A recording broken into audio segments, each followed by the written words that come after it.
Hey dreamers, if you've had a paranormal encounter that you'd like to share with the show, you can write in or record a message using your phone and send it to somedreamland@gmail.com. Or you can follow the link in the show notes to use our voice message system. If you're enjoying the show, please don't forget to follow, subscribe, rate, and leave a review with your favorite podcatcher. Also, find and follow us on Facebook and Twitter using @somedreamland. And while you're at it, please let your friends and family know about the show, as this will only help to grow our audience and enable us to bring you more quality content in the future. As always, thank you for listening. It is much appreciated.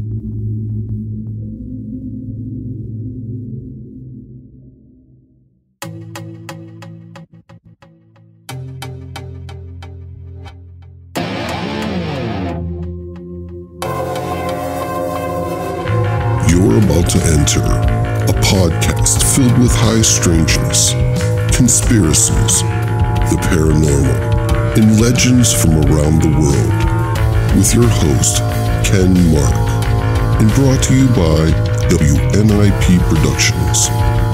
This is Somewhere in Dreamland.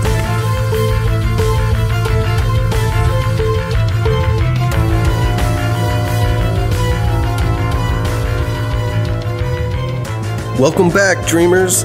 Tonight, my guest is Patrick Meechan, and I hope you're ready to get creeped out because this is a good episode. Patrick is the survivor of 2 consecutive yet unrelated, terrifying haunted houses, on which he has written 2 books, Nightmare in Holmes County, A True Story, and 225th Street, A Terrifying True Story. Through these frightening experiences, Patrick has learned how to engage in spiritual warfare using biblical principles. So without further ado, grab your blanket, get comfy, turn down the lights, and let's fade away into Dreamland.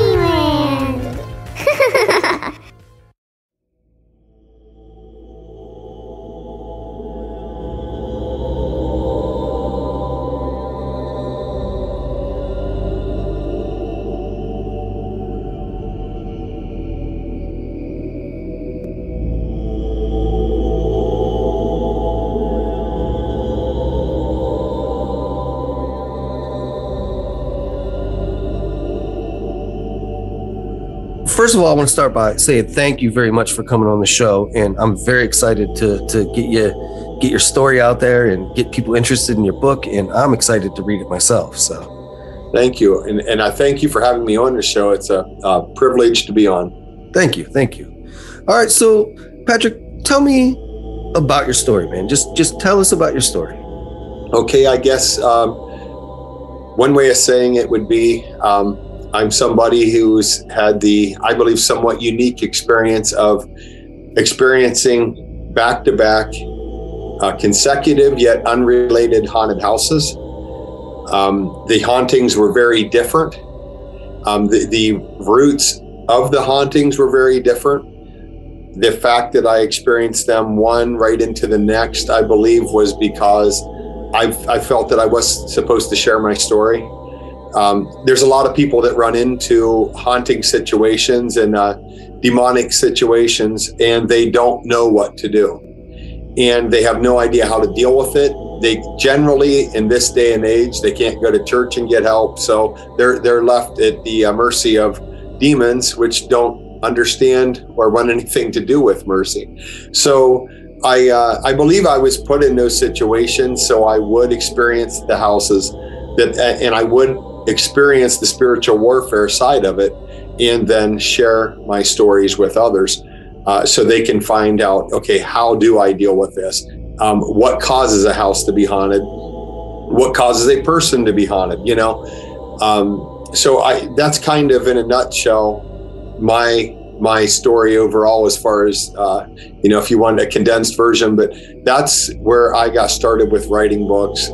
I had these 2 houses back to back that both of them were haunted. The first one was the story that I share in Nightmare in Holmes County, which is now out as a 2nd edition. And That documents my 8 years in Holmes County from roughly 2002 until 2010, living in a house that we had actually had built. But even though it was a new home, nevertheless, it was haunted. And we had to deal with, I had to deal with what was there and find out why it was there and make it leave. Had I not done that, I don't think I'd be here talking to you right now. I really don't. So a unique situation.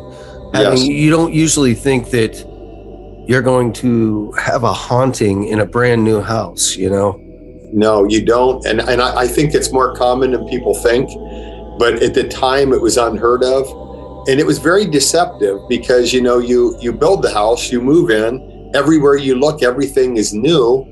So you don't have that creepy feeling of when you live in an old house and you look around, you might expect something seems haunted, you know, just for the sake of it's an old house.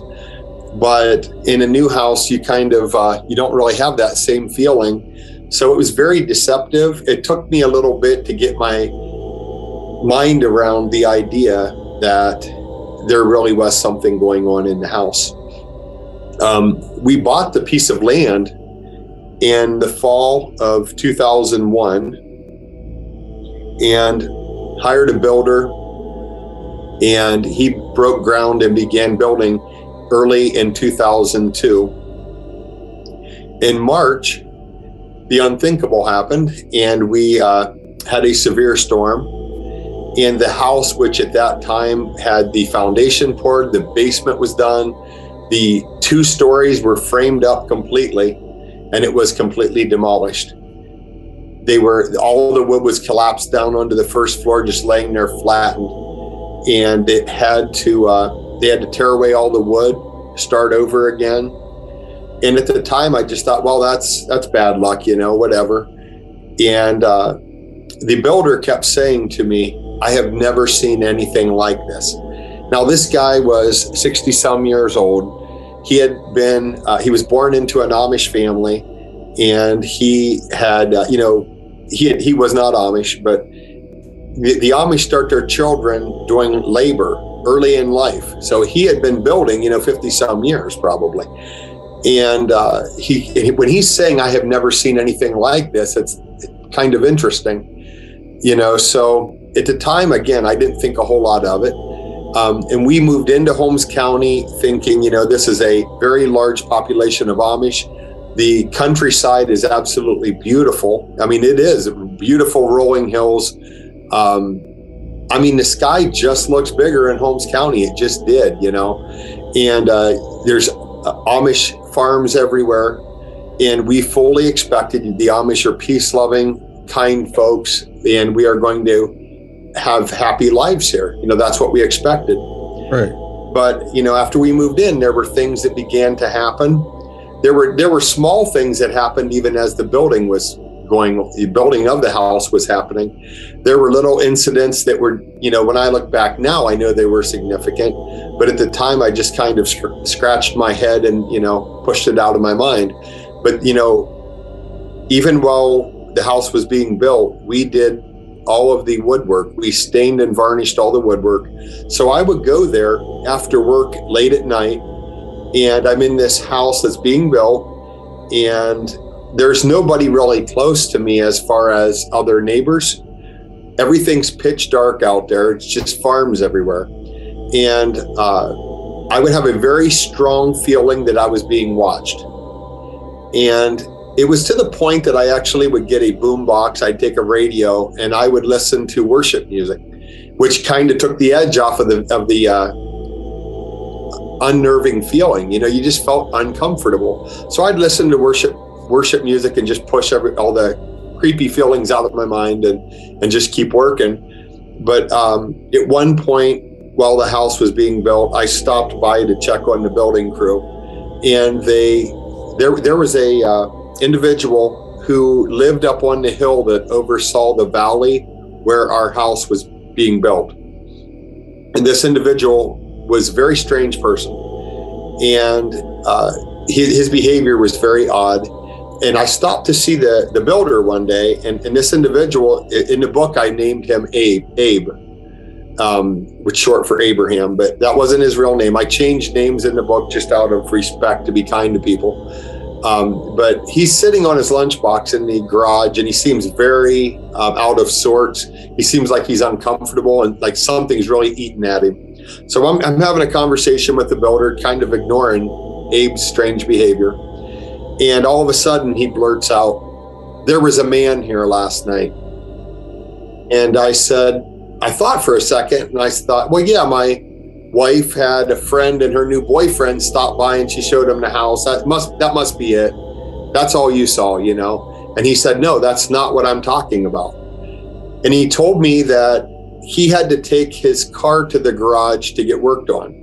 And the road that I lived on was a shortcut between where he lived and the main road, which was Route 62, where there was a garage that he had to take his car to. So he cuts across the shortcut, which is, you know, Township Road 606, where I lived. And he said he saw a man standing in the brush at the edge of the property watching the house. And he said he looked so scary that after I dropped my car off at the garage, he said I had to walk home. And he said, I took the long way home because I did not want to come down this road and see that guy again. Now, the interesting part, he walked several miles out of his way.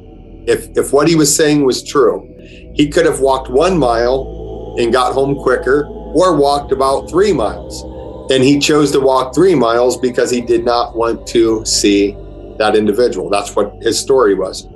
At this point, I think it would be hypocritical to not believe him when I look at how the story ended and the other experiences that happened to me and others there. So I do believe what he was saying was true. I believe he did see something that was watching the building of the house. I do believe that. You know, after we moved in, we began having, you know, just strange things like weird noises, very creepy sounding noises. And we even joked like, you know, something's not right. The builder did something wrong. And now every time the wind blows, it sounds like the house is haunted. I even joked about that. But we called in house inspectors. And I don't mean ghost hunters. I mean house inspectors who came in looking for construction issues. And they identified several that were somewhat serious, where the builder had taken shortcuts. So we were going to try to sue the builder. That turned into a big mess.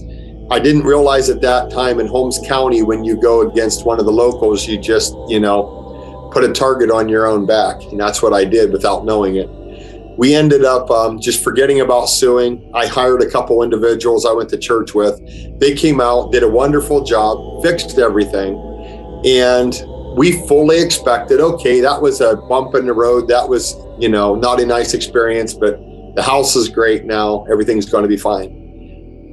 So shortly after that, one of my first experiences that I just really questioned, I was standing we had a room when you came out of the garage, before you walked into the living room. We called this room the mud room. And it was just a small room where we had the washer and dryer, a utility tub, and a closet. And this is where we fed the cats. The cat's litter box was in the closet. Their food dishes were in there. And I'm in the mud room one night, rather late. I think I was the only one up. And the dryer door opened by itself. And I thought, okay, the way a dryer door latches shut, that's kind of strange. You know, I just thought it was strange. Yeah. Later on, another time I was standing in that room, and we had gotten another cat. So we had a cat named Moses, who was a big tabby cat. And we had gotten this kitten that we named Zoe. Zoe was a little calico, very colorful. Her markings were very cute. She was really a small cat, very cute. And I put food in their dish. Again, it's late in the evening. My wife had already gone to bed. I put food in their dish. Zoe came running in and ran to the dish, started eating. I looked at her. I thought, how cute. I put the food bag away in the closet, walked out of the room, walked through the house, into the foyer, turned to go up the stairs, and Zoe was on the top stair looking at me. And I thought, that is impossible. She is in the mudroom. She's sitting here like she's been here a while staring at me. That's impossible. So then I thought, well, that had to be Moses that I saw in the mudroom. But I'm thinking Moses is a big cat. He's a tabby cat. She's a kitten, marked completely different. So I walked up the stairs, convincing myself it was Moses. I walked across the landing, opened the bedroom door, and he was sleeping on the bed with my wife. So at that point, I was like, okay, this is impossible, So I believe it was the next day, I told her the story. And I was nervous about telling her because I knew I might look crazy. So I told her what happened. And she says, don't even tell me that. Don't even tell me that. And I thought she was going to follow that with, you're crazy, Yeah. And she hesitates and says, there are times when you're at work and I'm downstairs using the elliptical. We had a workout room down in the basement, okay? She said, there's times I'm downstairs using the elliptical when you're at work, and I will see Moses out of the corner of my eye run past. And she said, I think to myself, there's Moses. And then I remember that he's upstairs, the door's shut, and we don't even allow him in the basement. Wow. So at that point, I think we both started like, something's strange here, but I don't know what's going on, but something's not right. Right. Not too serious about it, but you're like, it's weird, Yes. Okay. We both began watching this show, A Haunting. Yeah. Which, when we were dating, she wouldn't even watch a scary movie. No way. We watched Scream one time with some friends, and she was mad at me. She's like, I don't like watching that stuff. It scares me, Well, in this house, we both start watching A Haunting. Now, if you remember The Haunting in the early 2000s, they had some horrific imagery to set the tone for each episode. It was scary. There's no way. The storylines were scary. The images they flashed on the screen were scary, but it was interesting. We both started watching that. We both started watching Ghost Hunters. And without, we talked about it a little bit, but it was like we both knew something's going on here. And as often is the case when there is a haunting, the family members begin turning on each other, which is what happened. We started not getting along at all. I felt that her behavior became very strange. And eventually, we tried marriage counseling, all these things. I became convinced there was something very bad spiritually going on in the home. Yeah, like oppressive. Yes, very much so. And there were a lot of experiences. We both had experiences, but we started not getting along at all. And I came home one October Saturday, late afternoon, early evening, and she was gone. That was that. That's the last I saw her. I saw her one other time months later when she came to get her stuff. And then after that, it was just the divorce day. And that was it. Never saw her again.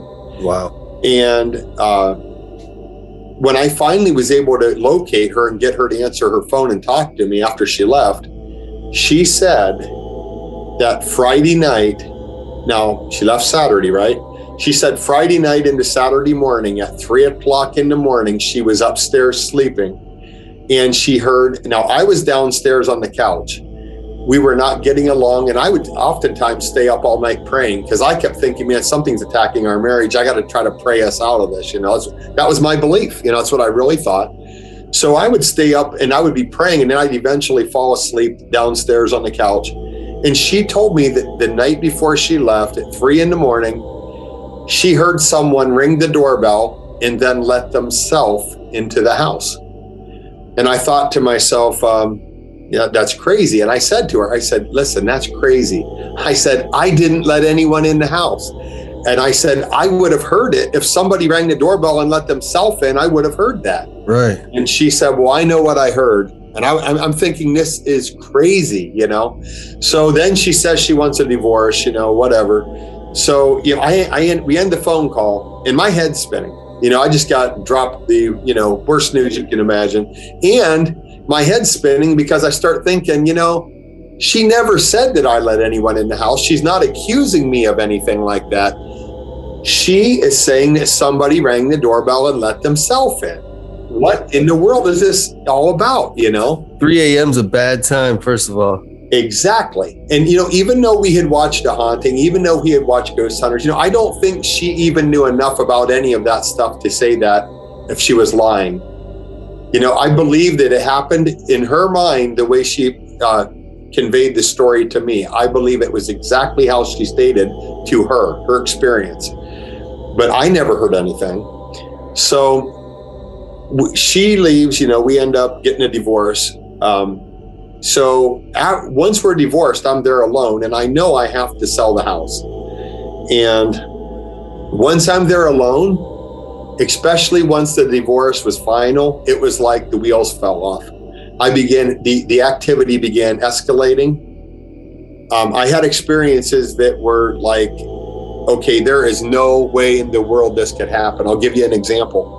This would have been, I believe, February 11th, 2007. And again, the divorce was final February 1st. So this is 10 days later. And it's a Sunday afternoon, late morning. I woke up and the house is freezing. Now, we had gotten a substantial amount of snow beginning on Friday. When we got all the snow, I brought, when it started snowing and I knew the forecast says this is going to go on for days, I had 2 dogs, Maggie and Copper. Maggie was a Rottweiler, Copper was a Beagle. I brought them into the garage. I had dog cages in there and I'd bring them in. That way they're not out in the weather. I had a really nice kennel for them, but I thought, no, they're going to come inside where it's warm. And, so I brought them in and I would just take them outside every so often, they could go for a walk or whatever. So I wake up, that's how that whole weekend had been. Okay. I wake up Sunday, the house is freezing. I'm thinking, why is the house so cold?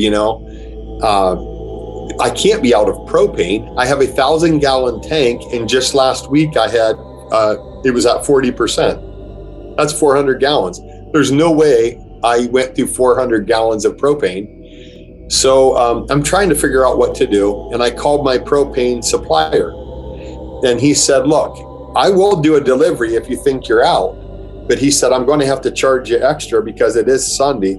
And he said, but before we even go that far, he said, you need to check your regulator. Well, I don't even know what that means. That's not my thing, propane and all that. So he says, look, I'll walk you through this. So he says, you go outside. So I'm on a cordless phone. I walk out the patio door. Now the snow is completely undisturbed. Even where I had walked the dogs in from the kennel a couple of days earlier, all of that was covered. Everything was covered. Okay. Yep. I go out to the side of the house and he says, okay, do you see that thing mounted to the side of your house where your propane pipe comes in? And I said, yes. He said, there's a vent on that regulator and the vent might be froze over. He said, let's check that. I don't even know what he's talking about, but I'm trying to follow him. And I leaned over and gently pushed the snow away from the pipe where the pipe came out of the ground and went into the regulator. And I noticed the shutoff valve was turned sideways. So I said to the propane salesman, I said, hey, this arm on my pipe here is turned sideways. He said, that's your shutoff valve. That's your problem. You shut off your propane. And I said, I didn't touch it. And he said, okay, I believe you, but somebody did. I said, you don't understand. I had heat last night. I don't have any heat now. I said, this was under a foot of snow. The snow is undisturbed. Nobody came and shut that off and I didn't do it. And he said, okay, I can't explain that. But he said, turn the pipe straight up he said, turn the shutoff valve straight up and down. You will hear the gas go through the pipe and then go in and light your pilot lights and you'll be fine. I did as he instructed. I turned the shutoff valve straight up and down. I heard the gas go through the line, just like he said. I went in and lit my pilot lights. Everything was fine. The problem is that is impossible to happen. How did somebody shut off the propane without disturbing the snow? It's impossible. And it isn't like they did it the day before. You would have noticed the day before, because that propane works pretty fast through the pipes, Absolutely. And there still would have been footprints in the snow at that point. There would have been something. What was going through your mind at that point? At that point, I was like, okay, this removes all doubt. The house is haunted. I mean, I knew at that point, okay, this cannot be explained. And I mean, I talked to multiple people that I thought might be able to explain it to me, and nobody could. So at that point, I was like, okay, great, here I am. No question about it, the place is haunted. And here I am by myself. I hope it sells quickly. Right. And it didn't.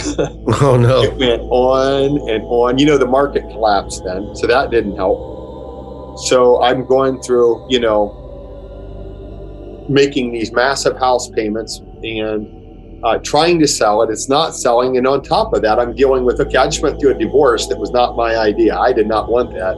I didn't have any choice, you know. But at the same time, I'm like, I'm having experiences here that I cannot explain that are, you know, creeping me out, you know. So it was like the perfect storm. I mean, it was like everything that could go wrong did. And it just went on and on. The reason I titled the book Nightmare in Holmes County was there were multiple times I would talk to my mom. My mom's a widow, and we are very close. We talk a lot. And she's a prayer warrior. So believe me, over the years, I've asked her in these situations, hey, I need you to pray, you know. But I told her many different times, I said, I feel like I'm in a nightmare that I can't wake up from. And that is why the title of the book is Nightmare in Holmes County. You know, I just felt like this is like a terrible dream that I can't shake myself out of. But the experiences in the house during that time were, I mean, there were times where you would go, you know, a ways without anything. You wouldn't really have any activity for a little while. And then when you're not expecting anything, now something happens again. And, you know, one night I was sitting on my couch. We had a room with a vaulted ceiling that we called the Great Room. And in that room was the vaulted ceiling with a fireplace. There was a couch, a coffee table, a love seat, and an ottoman, and a big screen TV. And the house was built with a very open concept. So I could sit in the Great Room and look all the way to the other side of the house into the kitchen. And about halfway across the house, if you went to the back, there was a sunroom. And then if you came through the sunroom and walked straight through the big open area, you would go into the foyer at the front of the house. And I'm describing that to kind of give you the layout a little bit to explain what happened next. I'm sitting in the Great Room one night, and I'm just sitting there on the couch eating, and I'm sitting right across from the fireplace. And Moses and Zoe are sitting there in the room with me, and they're both sitting off to my left. And I'm not having a creepy feeling. Nothing had happened that had scared me. I mean, I was feeling, completely calm at that moment.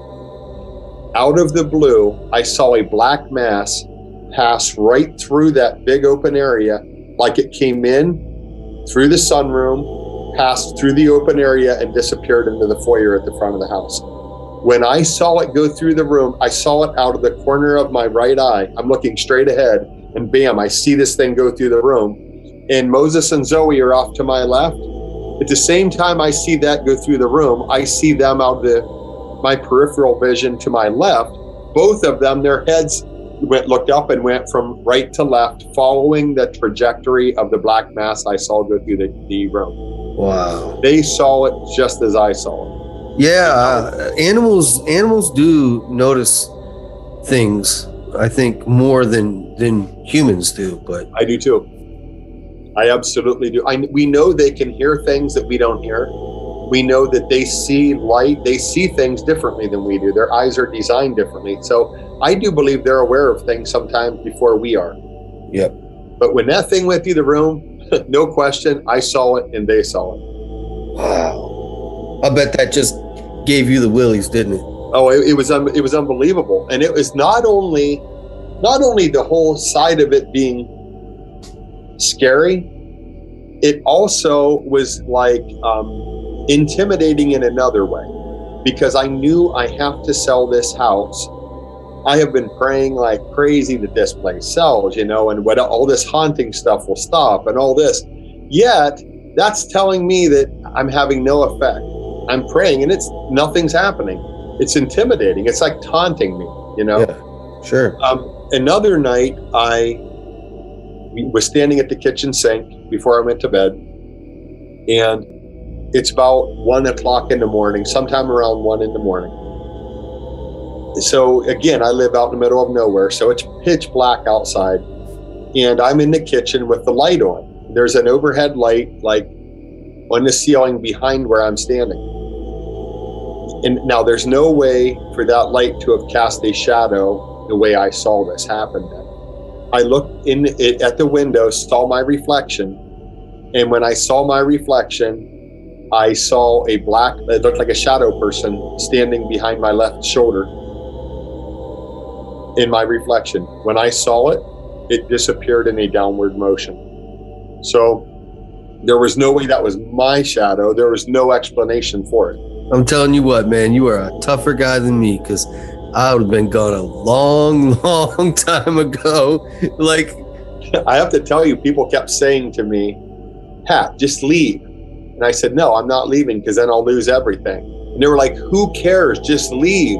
And I said, no, if I leave, it wins. I'm not doing it, But I had like the fighter instinct, and I could not give up. I just kept believing if I keep fighting, sooner or later something good will happen, But Yeah. believe me, I had my moments where I didn't think it was ever going to end. Believe me.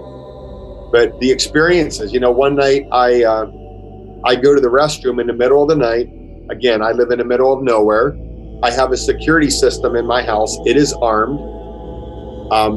My mom doesn't even live anywhere near. She lives 3 counties away. She does have a house key in case there would be an emergency or something, but she's 3 counties away. I go in the restroom, and we had solid oak doors, okay? Nothing sounds like knocking on a solid oak door except knocking on a solid oak door. There's a sound that solid wood gives off, I'm in the bathroom, and the funny part, I'm actually whistling, sitting on the dock of the bay. Okay, whatever. That's the truth. And out of the blue, I hear knock, knock on the bathroom door. And I started to answer and say, what? Because that's our natural reaction. Somebody knocks on the door and you say, what? And then they answer you, I started to say what? And it was like instantly I realized I'm here alone. Nobody could have come in because they would have set off the security system. And, mom's 3 counties away, and she's the only person with a key. And why would you come anyway? Exactly. And at this point, it's like 3:30 in the morning. Yeah. And I started to say what? And then I was like, I instantly realized what was going on. And I was so scared. When you have a nightmare and you try to scream and you can't? Yes. That's what it was like, only I wasn't sleeping. I was wide awake. And I started saying, in Jesus' name, I rebuke you. Get out of my house. I bind you in Jesus' name. Get out of my house. But I'm yelling that. And all that's coming out is, in Jesus' name, I rebuke you. I'm so scared. My throat muscles are so tense. I can't, it's not coming out but a whisper. Wow. I don't blame you there. And then I was like, I'm not leaving the bathroom until the sun comes up. And then I kept thinking, what time's the sun come up? Because it's now between 3:30 and 4 a.m. And what time's the sun going to come up? And then I stayed in there a while, and then I was like, no, I'm going out, because what if somebody really is in my house? So I get in my closet. I have a closet in the bathroom, and I find a pair of barber shears. So I have a pair of scissors. And I'm like, okay, if somebody's in my house, I'm stabbing them. I have a weapon, okay? So I reached down to take a hold of the doorknob, and I thought to myself, okay, wait a second. You better prepare yourself, because you don't know what you're going to see. And guess what? You might see the scariest thing. You might see a hooded figure. You don't know what you're going to see. But guess what? You can't run from it, because you can't run from a spirit. So you have no choice. Just make sure you're ready, because you're going to have to fight.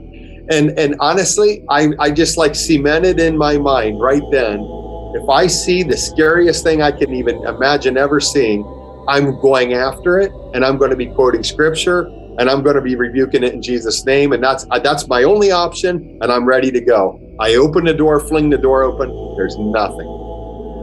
I go into the bedroom. I call my mom on the cordless phone that was in the bedroom.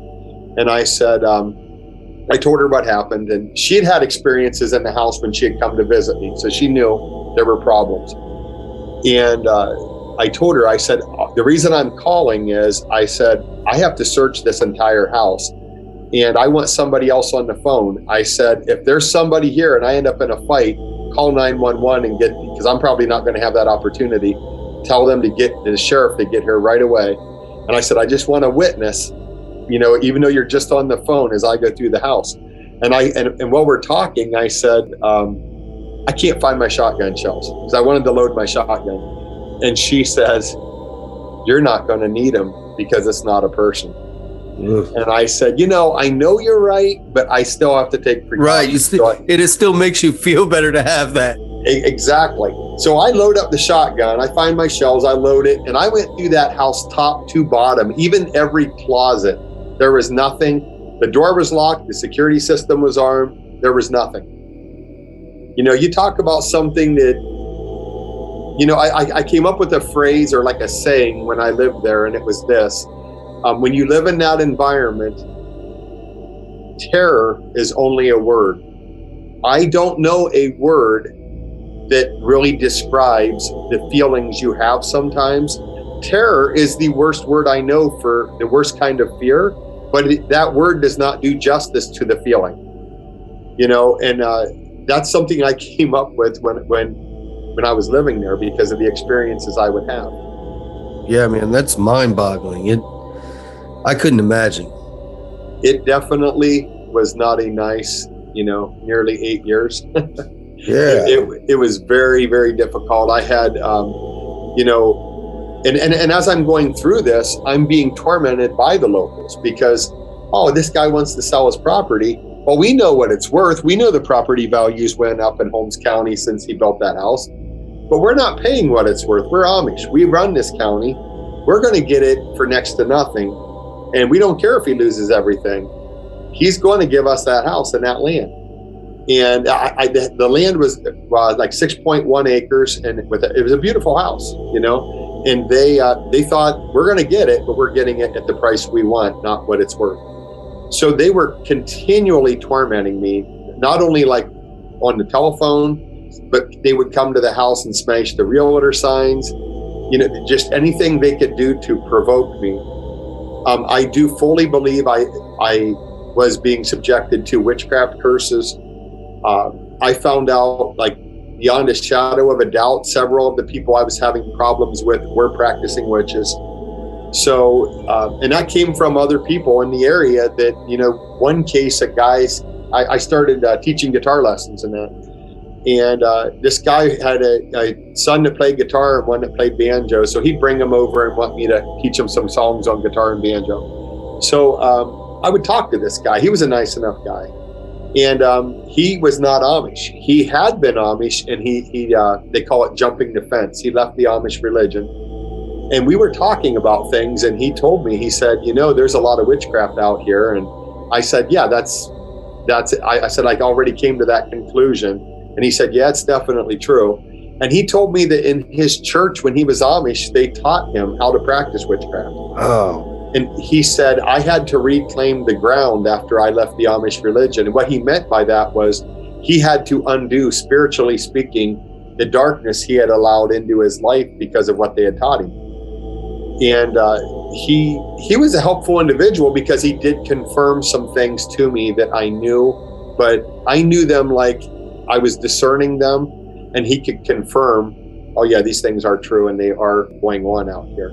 But he told me that, the one individual that I had a lot of trouble with, he said, he's a witch. And he said the kind of witchcraft he practices is passed on generation to generation.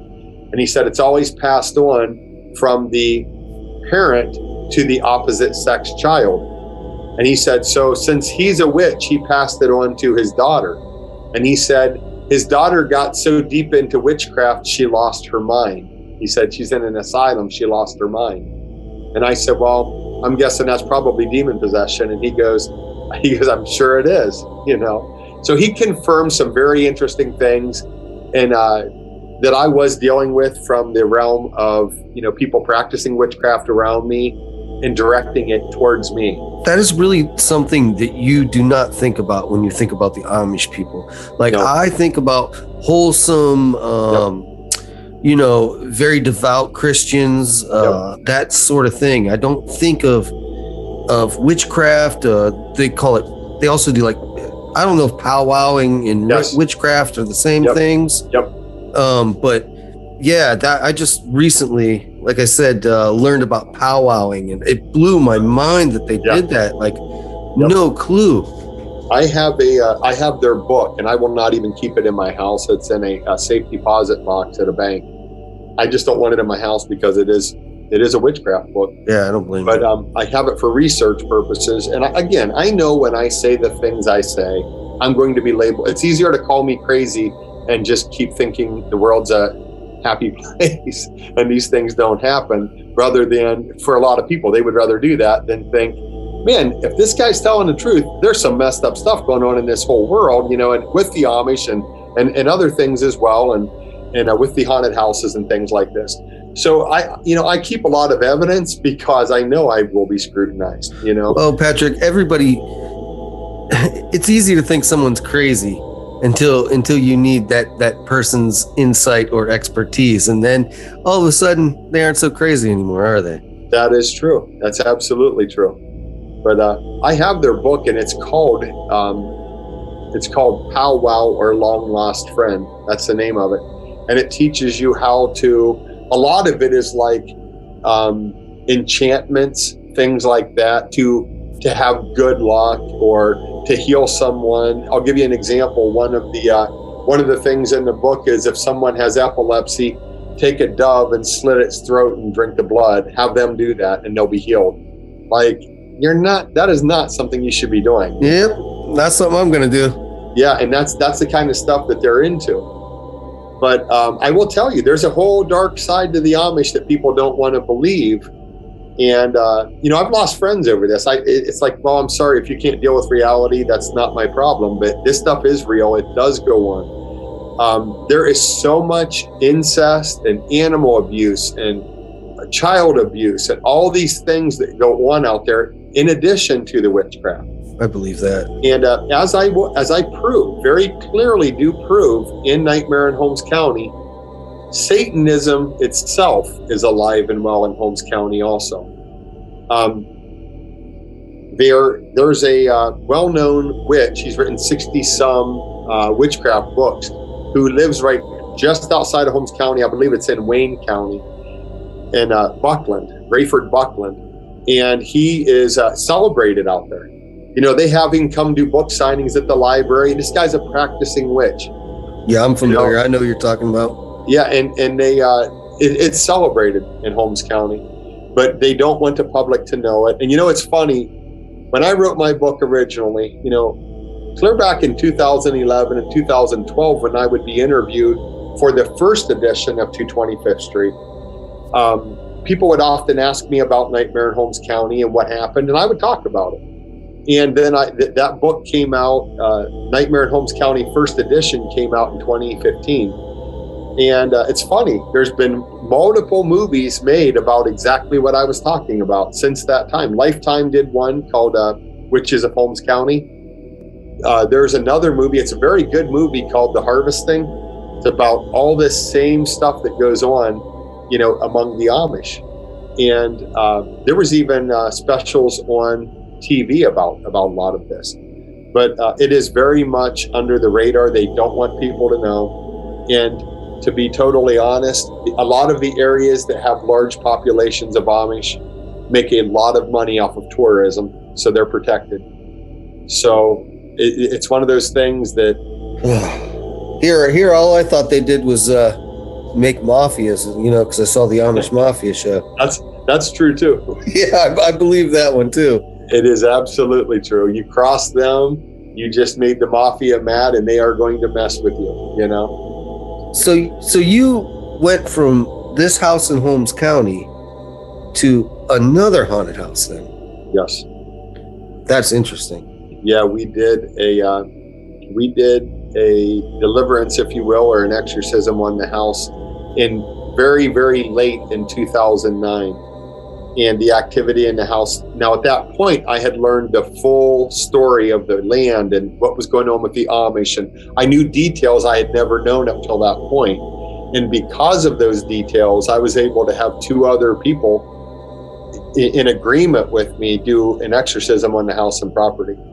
And the activity stopped in the house after that, and the house sold very quickly. Now, I'd had it on the market 2 years and 10 months without any success at selling it, and it sold almost overnight after we did the exorcism. Wow. The people that bought it wanted me out of there quickly. They wanted to move in, and they weren't very reasonable, I'll be honest. But I was like, okay, I'll respect your wishes. I'll be out ASAP. And so I'm scrambling for another house. I did not want to put my belongings in storage and have to move twice.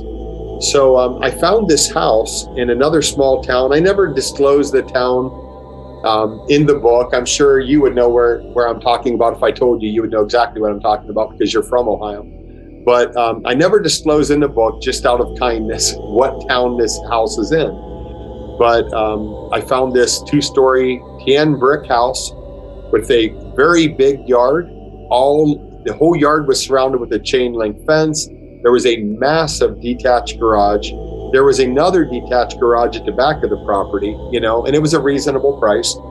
And I was scrambling, and I thought, I think this could work for me. So a realtor was selling this house. He bought it at a sheriff's sale and was selling it. He was flipping it. So he had also gone in, had everything repainted, new carpet put in, new windows. He had done a lot of work. And he told me, he said, look, I know your story. I know you sold your other house. You're going to get your mortgage. I already know that. So he said, just so you don't have to put all your belongings in storage, go ahead and move in.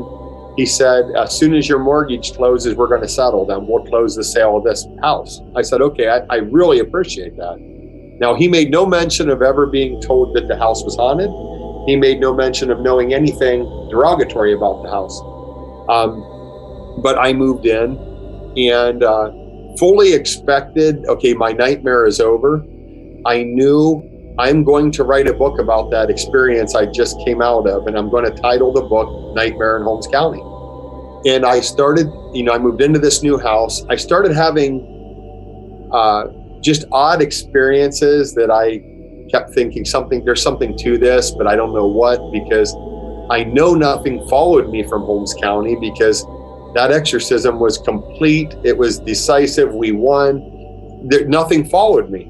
But man, it sure seems like there's something here, And I even started writing Nightmare in Holmes County at this house at 225th Street.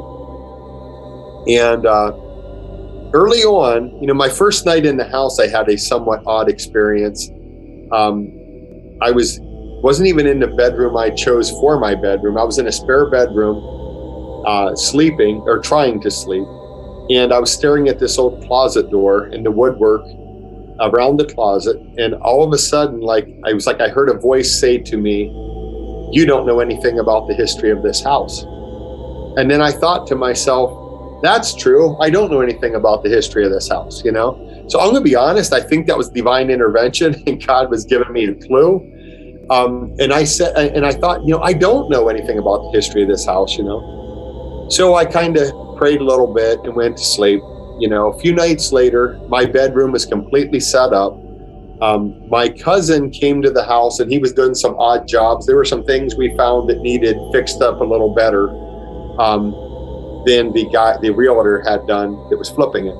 One of the things he did for me, when I say he, I mean my cousin, he was an electrician, and he installed satellite TV outlet in my bed. The room I chose as my bedroom, which was the bedroom upstairs to the left of the bathroom. Okay, that's a significant phrase because it starts happening over and over and over that you hear that phrase.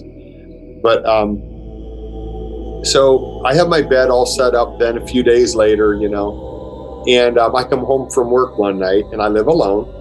I walk into my bedroom, and my bed is sitting at a weird angle. It's not sitting the way I had it sitting in the room before, when I went to work. So I convinced myself that while my cousin came in here today while I was at work, he checked his work or something. He checked that plug or something. And then he moved my bed. And I'll ask him about this tomorrow when I see him. And that's all it was. Nothing to worry about, you know. I convinced myself of that. So I laid down in bed, and when I went to go to sleep, I shut my eyes, and it was like I was suddenly standing outside my bedroom door, looking down the staircase. And there was a hooded figure coming up the staircase. It looked like an old man. He was thin. He was round-shouldered. He kind of had a slouch the way he walked. He was thin. He had a sinister grin on his face, and he looked like he was dead. It looked like the complexion of a dead person in a casket. And I opened my eyes, and I thought, what in the world was that? You know, why is my mind conjuring some image like this up? And the other thing about it was what I saw in that vision. You know, when you picture something in your mind, it's not crystal clear. What I saw was crystal clear. It's very highly detailed. The colors were very vibrant. I could see very clearly. So I thought, man, what's going on? I'm not scared. You know, why is my mind conjuring up these images? I shut my eyes. It was like I'm outside the bedroom, staring down the staircase. That hooded figure's coming up the stairs. Every time I opened my eyes, you know, I would shut my eyes again, and there I was. So after like the fourth time or so of this happening, I said a spiritual warfare prayer. I was not specific because I knew nothing about the history of the house. I just basically prayed a prayer of binding demons, basically, was the main thing I did. I shut my eyes, the image was gone, and I went to sleep. I told 4 people that experience. And I told my mother, my best friend, the girl I was dating, and her oldest son. Each time I told the story, I said, I'm sure there's nothing to this, but listen to what happened. So just odd things began happening. I started noticing at night, I would go around and lock all the doors before I went to bed. And I would notice a very strange feeling would come over me. I would feel like I was being watched. And then I would get to the bottom of the stairs, and I would stop, and I would turn around and look across the living room. And this thought would come into my mind. This reminds me of what it would be like to be in a funeral home after hours. And I would think that. I would think like, I feel like I'm in a funeral home after hours by myself, you know, in the middle of the night. What a creepy feeling, you know? Yeah. But specifically, I would think those thoughts about the funeral home. And so my neighbor comes over one Saturday. And now I have to tell you, the image I saw, the night I saw the image of the hooded figure on the stairs, I believe that was March 1st, 2010. Now, my neighbor comes over one Saturday, introduces himself, and then, you know, just says hi, introduces himself and leaves, goes back home. The next day, my mom, my sister, and my brother-in-law stopped to see me. We were standing out on the porch talking. My neighbor came back over. This time he walks over, he's got his girlfriend with him. And he tells me, he says, you know, I want you to know you're welcome here in this town. He said, if you need anything, you let us know. We all help each other. He said, I'm an electrician. So-and-so's a plumber. Some other guy works on cars, whatever. We all help each other. So if you need something, you tell us. And I said, well, thank you. I appreciate that. And he said, well, that's the good news. Now for the bad news. And I looked right at him. I knew what he was going to say. And I said, you're going to tell me my house is haunted. And his eyes got big, his mouth dropped open, and he says, yeah, man, your house is haunted. Some dude killed himself in your basement a long time ago. Ugh. So at that point, I turned around, I looked at my mom, and I said, I told you. And my mom's saying, yes, you told me. You did say that. Because I had shared with her that I had a very weird feeling that there was something there. And I kept saying, there's no way I could live in 2 haunted houses in a row. And there's no way something followed me from Holmes County, but something doesn't seem right. You know, that's what I had shared with my mother. And my sister then is saying, oh no, what's he talking about? Not this again, you know? And my mom said, yeah, he told me he thought something was going on. So at that point, I knew, okay, that book I already started about Holmes County, That's going on the back burner. That's going to be released as a prequel. And first, I'm going to write 225th Street. And that's going to be the title of the book. It's the address of this house. And I am going to put all my energy into thoroughly investigating this haunting. And that's what I did. So the reason I stated that, I believe the vision was March 1st, 2010, it is significant. I traced that event back, and I didn't write a note down that night, date it, but I can trace the other events that were happening at that time. And that's how I can trace it back to, I believe it was March 1st. On March 1st, 1958, the guy who built the house went to the basement, to the root cellar, with a .22 rifle, shot himself in the head. Wow. Blood all over the floor.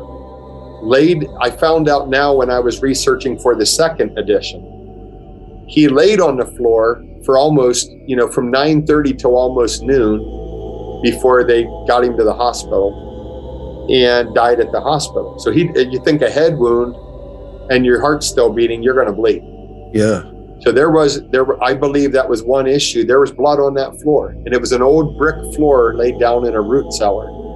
And I think that was part of their problem with the haunting. But as I went back, I wrote that book, and I detailed everything I knew at that time. I traced back every family that had lived in that house that I could find and interviewed them. Every one of these families sold the house to somebody else and never told them that they thought it was haunted, never told them that there had been a suicide. And the last family that lived there before me, they did not do that. That woman lost everything. She lost everything when she lived there, lost the house, lost everything. She's the only one who did not dump it on somebody else, But every one of these families, when they told me their stories, they all felt like it seemed like they wanted to get it off their chest. They wanted to talk to someone that would believe them, because they didn't feel crazy, because they all felt like it was haunted. They all thought it was haunted. And the interesting part is I talk to these families, they're telling me their stories. They don't know what the other families told me. And all the stories are similar. There's a hooded figure, there's all these things that keep reoccurring. The animals, when they have dogs, the dogs freak out in the house. One horrible thing after another, things moving by themselves, all kinds of crazy occurrences over the years. And they happen to one family after another. So when they're telling me their stories, they don't know that another family just told me a very similar story, that happened to them. And you got to be just wow, when you're hearing all this, right? Oh, I was like, wow. And then I was also like, that's real nice, because I still live in this house and I'm entertaining these people, and I got to sleep in there tonight. Right. And so I thoroughly researched as far back as I could. I took detailed notes on everything. And, that book was released, 225th Street was released in 2011, September 1st. Then in 2015, Nightmare in Holmes County. Okay, in 2020, in the fall, I was contacted by Beyond the Fray Publishing, and they asked me if I would like for them to republish my books. And I said, yes, I'm interested in that, but I have to tell you, there's a lot that's happened since I wrote those books. There's a lot that I believe needs to be put in those books if we're going to republish them. And I said, are you okay with me rewriting some of this and adding in all this additional content? And they said, yeah, we're fine with that. We think you should. So that's what I did. I put a lot of work, and I went back when I did 225th Street. I went back and I dug out stacks of notes from 2010 and 2011. And I started to notice little odd things that, I remembered somebody told me this back then. And there's even a note here, I jotted this down, but it didn't seem relevant at all at that time. And it didn't go into the book. Now in 2020 and early 2021, as I re-examine the haunting, this far down the road, knowing so much more has happened since the time that I lived there. Some of these little details now are significant because they actually were part of activity that was happening in the house and happening to people living there. So those details got added. When I found, okay, this is significant, there's no way I could have known this in 2011, but now I do. Those details, there's a lot that got rewritten, more details were brought in. The story of the haunting continued, and horrific things happened to people who lived there. You have, and I go into great detail, you have people that died very strange deaths after they moved out. In the details of those cases, I went into great lengths to track down. You know, in one case, I had to go to a whole I'm going to be honest with you, I went to South Carolina, and I had to get, I didn't physically go. I went to one of the people disappeared and was found dead in South Carolina. No cause of death was ever able to be determined after an autopsy. This person was in their mid-40s. You know, how did he get to South Carolina? Nobody knows. What killed him? I don't know. Nobody knows. The coroner's office, I contacted them and I asked him about this one case, and I said, I would like to FOIA, meaning Freedom of Information Act, request all the files for this death. And the coroner's office said, well, here's the problem. In Ohio, you could do that. In South Carolina, you can't. Because in South Carolina, that's still part of that person's medical records, even though it happened after death. So we can't give you those. But they were kind enough. They said, what do you want to know? Because I will discuss the case with you. Tell me what you want to know, and I'll explain what I can. And I said, well, what in the world killed this individual? We don't know. The quote was, this is a very weird case. We have no idea what killed him. Okay. The details are, very, very strange. And I go into great detail in the book outlining all of these things, and you have reoccurring problems. People that live in the house have these strange instances that turn into terrible accidents where, there's multiple cases where it's almost like something else took over their vehicle, so the story continued. I believe it is very, very much horrific. I think I was spared because of my beliefs, and because I guess I pray differently than other people because of the warfare I've gone through. I probably have saved myself a lot of bad stuff from experiencing a lot of bad stuff. But that doesn't mean I haven't been touched by it. It doesn't mean that I have not, still had to go through things. Sure.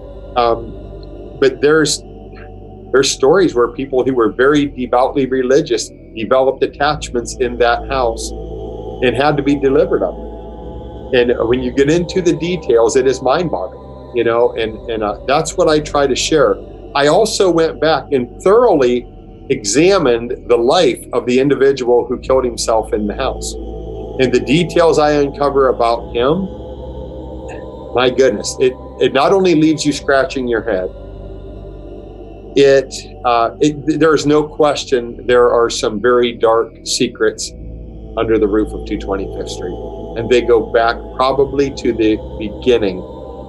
I even found, and this is going to sound so strange, but knowing the history of that house now and the death associated with that house, I found an article in 1924 in the local newspaper announcing that this individual was going to build this house. It's one paragraph.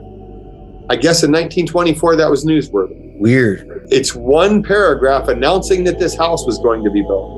And as strange as it sounds, it's almost like the devil wanted his due. He wanted to announce, this is going to be one of my little prizes here. I'm going to have this house. It's going to destroy people's lives. And, I want it announced, that this house is about to be built. As strange as that sounds, I just find it very interesting, considering the history of the house Yeah, why not? I mean, A one paragraph article in the newspaper announcing that it was going to be built. must have been a boring day in the news, huh? Exactly. Exactly. Or do you still live there at that house then? No, I lived there for 3 months, and man, was I happy to get out of there. That bad, huh? I lived there 3 months, and I told the realtor, I said, look, I said, you did not tell me there was a suicide in the house. I said, you did not tell me that there's rumors that it's haunted. Well, I didn't know. The locals swore he did know. He told me he did. I'll take his word for it, whatever. I'm not, I can't prove, but the locals told me he knew. Either way, I told him, I said, this was not disclosed to me. I'm backing out of the sale, but I will buy another house that you have for sale, and I'm going to move. And that's what I did. And, that house now at this point is a rental property. And I just think many times, boy, the poor souls that are living there, because they're renting it, they really don't know what they're walking into. Yeah. Now, have you followed up with anybody that lives there since you've moved out to Yes. see? Yes. I was scoffed at, and the people just said, we don't believe in any of that. And I said, okay, that's fair. If you ever change your mind and you want help, I'll try to help you. But I detail how that story turns out. It's in the book. I detail, I do believe that they were affected by the house. I believe it wholeheartedly. And I don't blame them for not believing it. I mean, if you haven't experienced it, a lot of people are just, hey, that stuff's crazy. I don't believe it really ever happens. I never experienced it, So I don't blame them for not believing it, but I still think they were affected. I mean, very badly affected by the house. Now, to this day, do you make it a point to help people or show them how to go to war with these things? Yeah, one thing I do think it was important was in my books. They're not like other paranormal books. I not only share the details of the hauntings and my experiences, I also feel that it's important to, while I'm telling this story, demonstrate how you deal with these things. Okay, so I thought, because there's not a lot of people that understand this like I feel like I do. I mean, there are people that get it, but they're few and far between, and a lot of them are under the radar because you get scrutinized so bad, Yeah. So I thought, I can write it in a book and somebody can learn what I know in, a matter of a couple hours or whatever. But I have helped numerous people. There will be, I have a contract I have to sign and send back tonight for my next book for Beyond the Freight Publishing. And the book will be titled Shadows and Light. And it's going to document several cases of other people's houses where there were demonic hauntings. And 3 of the stories are mine, direct stories I was actively involved in. And 2 of them are other people's stories that are absolutely fascinating from very credible sources. And the one case I've secured all rights to the story and all photographic evidence, which is mind-boggling. The evidence is mind-boggling. So I do try to help people as well. It is difficult. I work a lot of hours in my job. I work a lot of hours.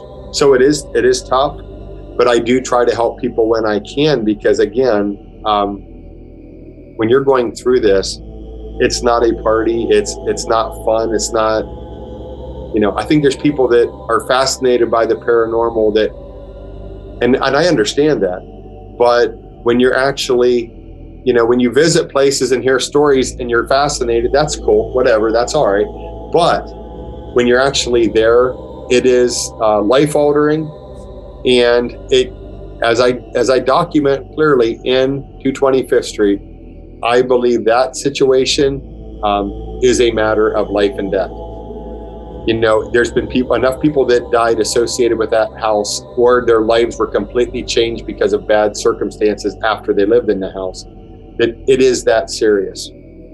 So I do take that very serious, yes. Wow. Yeah, I mean, do you think that Do you think that you were put in these situations by God himself so that you could get this word out and help people? I do, and having said that, here's the thing now. I do believe that every single person on the face of the planet has a calling on their life. Everybody does. Everybody is uniquely equipped by God for a task that he has for them in life.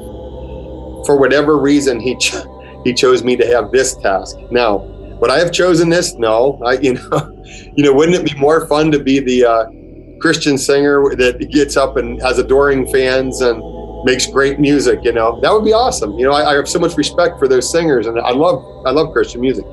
So yeah, that would be great. But that's not. I feel like I was put in a position here to go through those things, so I could learn what I've learned and share that. And I do think, many times in Holmes County, I would think, when is this nightmare going to end? Why am I suffering like this? And not that long ago, I was pondering that again, and I was thinking, it was crazy. I was there so long, and so many times I prayed. Why did it take so long? And I felt like in that moment, the Holy Spirit spoke to me and said, because your next assignment was 225th Street, and the timing had to be right. This was all planned. You had to experience that and then move right into 225th Street. So when that came to me, I thought, okay, that makes perfect sense. Who am I to argue with God? Right. So, but when I say, I think everybody has a calling, and I do think this is kind of an area. One reason I say that is, throughout my life, I've had times where I knew things that I had no way of knowing, and they were true, where I discerned things about people and they were true, and I really didn't have a way of knowing them. Like if I tried to explain it to you why I know this, you'd think it doesn't make sense, but it would all end up being true. And I came through these experiences to realize, well, that's a gift of discernment. I believe that everyone has spiritual gifts. I think mine are two of my main gifts, I think, are discernment and knowledge. And that means God will give you a word of knowledge about a situation or a person. And in my case, it always seems to be that is regarding something spiritual. I don't just know whatever about whoever. When God wants me to know something about a person, he'll show me that. And it's to help, Yeah. Oh, yeah. Or to protect others from them, depending on the situation. I mean, I hate to say that, but just being realistic. I do think there was a purpose for going through those houses. After I wrote 225th Street, I had a lot of people contacting me when I did interviews, and, hey, I think I have a demon. I think I have one in me, and there was a lot of people that I did deliverances on. And so, would I have ever met them had I not gone through that? No, I would have never met them had I not gone through those experiences in those houses. I never would have been able to offer anything to help them. And, if somebody has spiritual trouble, psychological help isn't going to help a person whose trouble isn't psychological. And medicating a person who has spiritual trouble isn't really going to fix their problem. Now, if it is a psychological issue and they need meds, that's cool. Great, give them what they need, But there's a lot of times that the problem is spiritual. And in those cases, the only thing that's going to help them is a spiritual deliverance, help them move out from the bondage they're in or whatever it is they're dealing with and move beyond that into now they can be what God intended for them in the first place. So one thing I will tell you, a lot of people that have spiritual problems didn't open the doors themselves. They didn't ask for it themselves. Maybe they've done things I did this and I shouldn't have, and it opened the door.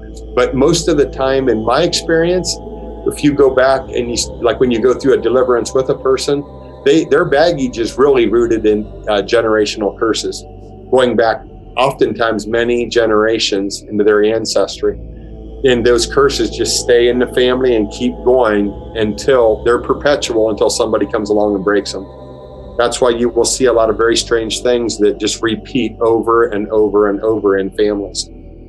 So that is one of the things I've learned, and I've been able to help people because of the books.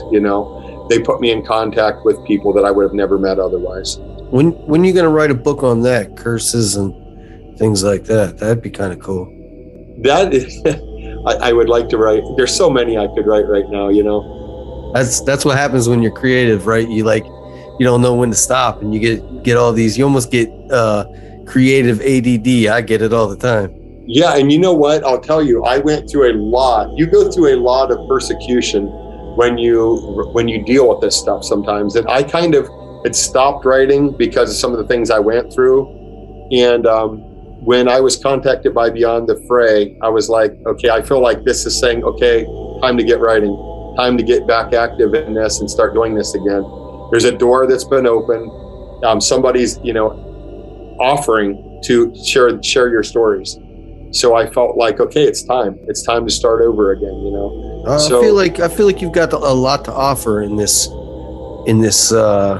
paranormal, crazy world. I feel like you've got a lot of insight, and you definitely have the experience. And it sounds like that's kind of what you were meant to do, man. I think it's one of the things. I do think that. And I appreciate you saying that. And that's the thing. I try to help where I can, try to share truth where I can. And ultimately then, you're sharing information and offering assistance when people want it, And other than that, it's up to God. It's up to the individual and to God. If the person wants deliverance, they'll be able to get it, Yeah, it makes sense to me. Well, hey, Patrick, where can everybody find your books and find you? Okay, I am on Facebook, just Patrick Meechan, last name Meechan. And my books you can find at Beyond the Fray Publishing. So you just go to beyondthefraypublishing.com or go to Amazon. You can go to Amazon and get a paperback edition, or you can get a Kindle edition. They are very quick at getting the books sent out. They just actually got Beyond the Fray secured expanded distribution in Australia recently. So the books, people in Australia that order them, they will have them quicker. They will be printed and distributed in Australia. So cool things are happening, but you can find them at Amazon, or you can check them out at Beyond the Fray Publishing. Awesome. And I can't wait for that third book to come out, man. Yeah, I'm looking forward to it, and I have others as well. It's time consuming, and it is mentally draining when you're writing, but it's you feel like you're on a mission when you start to write, and you kind of it kind of becomes an obsession. I have to get this done. I have to get the word out, and like with 225th Street. In-depth investigation into that situation. So it just becomes an obsession, and it's a good one. I can't wait to read it, man.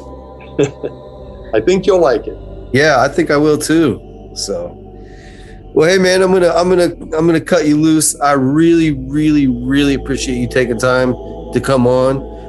And whenever you get the next book finished, we'll have you on again, man. And, I would love to, and I appreciate the opportunity. I think it's great what you're doing. I'd love to be on anytime you want to discuss this stuff. I'm up for it. So awesome. I really appreciate it, man. I really, really do. So do I. Thank you.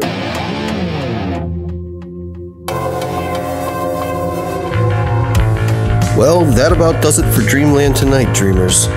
If you like the show, please remember to hit the subscribe button and feel free to leave us a review. Thanks again for listening, and good night.